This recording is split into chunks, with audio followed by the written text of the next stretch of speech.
நேர்களே, உலகையே உலுக்கியது அகமதாபாத் விமான விபத்து என்று சொன்னால் மிகையாகாது. அந்த அளவுக்கு வெறும் தாக்கத்தை ஏற்படுத்தியிருந்தது. ஏர் இந்தியாவின் AI-171 என்ற விமானம் 242 பயணிகள் 242 பேரை சுமந்து கொண்டு சென்ற விமானம் ஒருவர் தவிர்த்து மற்ற எல்லாரையுமே பழிவாங்கியது. இந்த நிலையில் இந்த விபத்தை தொடர்ந்து ஏர் இந்தியா நிறுவனம் தொடர்ந்து சர்ச்சையில் சிக்கிக்கொண்டே இருக்கிறது.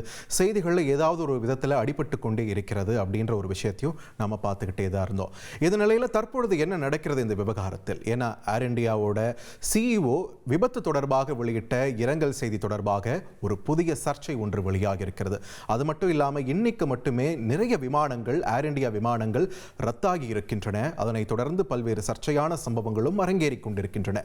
இந்த விவகாரத்தில் என்ன நடந்து கொண்டிருக்கிறது அப்படின்றத பார்த்துடலாம். அந்த வகையில் ஏர் இந்தியா தொடர் சர்ச்சையில் சிக்கும் முதல் காரணமாக இரங்கல் செய்தி காப்பி அடிக்கப்பட்டதா அப்படின்ற ஒரு கேள்விக்குறிதான் எழுந்திருக்கிறது. அமெரிக்கன் ஏர்லைன்ஸ் நிறுவனத்தின் சில விமானங்கள் விபத்துக்குள்ளாகிருக்கு. ஒரு ஹெலிகாப்டர் ஒன்றும் விபத்துக்குள்ளாயிருக்கு. இந்த வருடத்தின் தொடக்கத்தில் ஜனவரி மாதத்தில் அந்த விபத்து ஏற்பட்டிருக்கு. அப்பொழுது இது தொடர்பான ஒரு இரங்கல் செய்தியை அமெரிக்கன் ஏர்லைன்ஸோடைய CEO ராபர்ட் ஐசம் வெளியிடுறார். இந்த நிலையில் அகமதாபாத் ஏர் இந்தியா விமானம் விபத்திற்குள்ளான பிறகு ஏர் இந்தியாவோட CEO கேம்பல் வில்சனும் தன்னுடைய இரங்கல் செய்தியை காணொலி காட்சியாக வெளியிட்டார். ஒரு வீடியோ வெளியிட்டார். நம்ம எல்லாரும் செய்திகளில் பார்த்தோம். இந்த நிலையில் தற்பொழுது இந்த இரண்டு வீடியோக்களையும் ஒப்பிட்டு இதில் பேசியிருக்கக்கூடிய நிறைய விஷயங்கள் இதிலையும் ரிப்பீட் ஆகிருக்கு.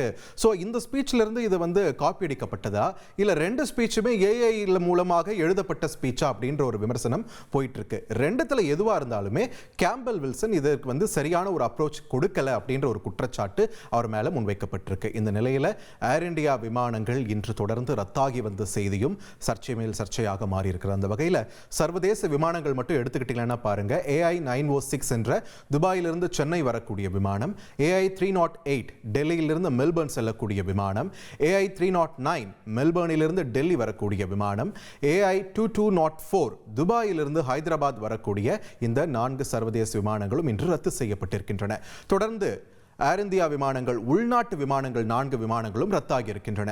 AI-874 புனேவிலிருந்து டெல்லி செல்லக்கூடிய விமானம், AI-456 அகமதாபாத்திலிருந்து டெல்லி செல்லக்கூடிய விமானம், AI-2872 ஹைதராபாத்திலிருந்து மும்பை செல்லக்கூடிய விமானம், AI-571 சென்னையிலிருந்து மும்பை செல்லக்கூடிய விமானம், இந்த உள்நாட்டு விமானங்களுமே இன்று ரத்தாகி இருக்கின்றன. இந்த நிலையில் இந்த விமானங்களோடு சேர்த்து வரும் ஜூன் 21 ஜூலை 15 வரைக்குமே மட்டுமே வாரத்திற்கு 38 சர்வதேச விமானங்களை ரத்து செய்து அறிவிப்பு வெளியிட்டிருக்கிறது ஏர் இந்தியா. அது மட்டும் இல்லாமல் 3 சர்வதேச விமான வழித்தடங்களும் தற்காலிகமாக ரத்து செய்யப்படுவதாக அறிவிப்பு வெளியாகி இருக்கிறது. இதற்கான காரணமே என்ன சொல்றாங்கன்னா, பராமரிப்பு பணிகள் மற்றும் ரொட்டீன் செக்அப்ஸ் முடிக்கணும் அப்படின்ற ஒரு விஷயத்தை தான் சொல்றாங்க. இந்த நிலையில இந்த பூனே வந்த ஏர் இந்தியா விமானத்தின் என்ஜினில் பறவை ஒன்று மோதிய சம்பவமும் இன்று சர்ச்சையை ஏற்படுத்தி இருக்கு.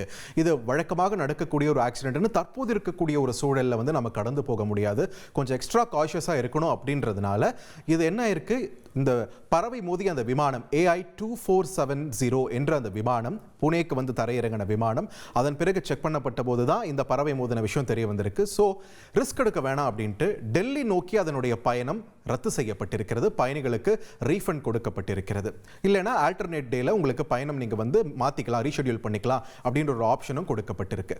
ஸோ இந்த சர்ச்சைகள்லாம் போயிட்டு இருக்கக்கூடிய நிலையில சிவில் விமான போக்குவரத்து இயக்குநரகம் ஏர் இந்தியாவுக்கு இந்த விபத்து நடப்பதற்கு சில நாட்களுக்கு முன்பு விடுக்கப்பட்ட ஒரு எச்சரிக்கை தொடர்பான தகவலும் தற்போது வெளியாகி இருக்கிறது. விபத்துக்குள்ளானது போயிங் ரக விமானம். அதே மாதிரி ஏர் இந்தியா கிட்ட 3 ஏர்பஸ் விமானங்களும் இருக்கின்றன. அந்த ஏர்பஸ் விமானங்கள்ல எல்லா விமானத்துக்குமே ஒரு கட்டாய சோதனை ஒன்று இருக்கு இல்லையா, அது நிலுவையில் இருப்பதாகவும், அது நிலுவையில் இருக்கும் போதே அந்த விமானங்கள் செயல்பட்டு கொண்டிருந்தன என்றும் ஒரு அதிர்ச்சிகரமான தகவல் ஒன்றும் வெளியாகி இருக்கிறது. சோ இது தொடர்பான கேள்விகளும் சர்ச்சைகளும் தற்பொழுது ஏர் இந்தியாவை தொடர்ந்து பின்னோக்கி வந்து கொண்டே இருக்கின்றன. இந்த நிலையில இந்த இரங்கல் செய்தியே காப்பி அடிக்கப்பட்டதான்ற ஒரு சர்ச்சை தாண்டி, விமானங்கள் தொடர்ந்து ரத்து செய்யப்படக்கூடிய சர்ச்சைகள் தாண்டி, விமானங்களில் நடத்தக்கூடிய கட்டாய சோதனைகள் கூட முழுமையாக நடத்தப்படவில்லையா?